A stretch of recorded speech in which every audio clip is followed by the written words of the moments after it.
నమస్తే friends. Gulf దేశాల్లో ఉన్న భారతీయులకు మన భారత ప్రభుత్వం ఒక ముఖ్యమైన అలర్ట్‌నైతే ఇచ్చింది.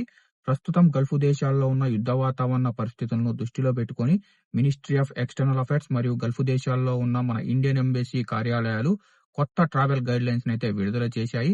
ముఖ్యంగా కువైట్‌లోని ఇండియన్ ఎంబసీ సహా ఇతర గల్ఫ్ దేశాల్లోని ఇండియన్ ఎంబసీలు భారతీయులు జాగ్రత్తగా ఉండాలని సూచిస్తున్నాయి. ప్రస్తుతం గల్ఫ్ ప్రాంతంలో యుద్ధ వాతావరణ పరిస్థితులు కొనసాగుతున్న నేపథ్యంలో కువైట్ సహా ఇతర గల్ఫ్ దేశాల్లో నివసిస్తున్న భారతీయులు అవసరం లేని ప్రయాణాలు చేయకూడదని అధికారులైతే సూచిస్తున్నారు. గల్ఫ్‌లో పనిచేస్తున్న భారతీయుల కోసం మన భారత ప్రభుత్వం కొన్ని మార్గదర్శకాలైతే విడుదల చేసింది. అవసరం లేకపోతే బయటికి వెళ్లడం తగ్గించాలి. స్థానిక ప్రభుత్వాలు మరియు భద్రతా సంస్థలు ఇచ్చే సూచనలు తప్పనిసరిగా పాటించాలి. ఎమర్జెన్సీ అయితే మాత్రమే ప్రయాణాలు చేయాలి. అధికారిక సమాచారాన్ని మాత్రమే నమ్మాలి. సోషల్ మీడియాలో వచ్చే తప్పుడు సమాచారాన్ని నమ్మకూడదు.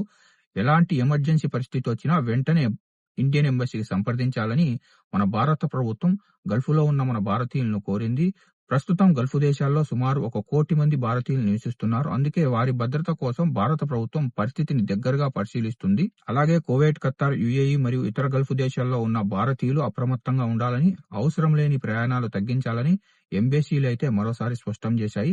గల్ఫ్ దేశాల్లో ఉన్న మన భారతీయులకు సంబంధించిన తాజా వార్తలు, విమాన సర్వీసులు, అప్డేట్లు మరియు ముఖ్యమైన అలర్ట్ల కోసం మన గల్ఫ్ ఎక్స్పర్ట్ తెలుగు ఛానల్‌ని సబ్స్క్రైబ్ చేసుకోండి. మర్చిపోకుండా ఈ వీడియోను లైక్ చేయండి.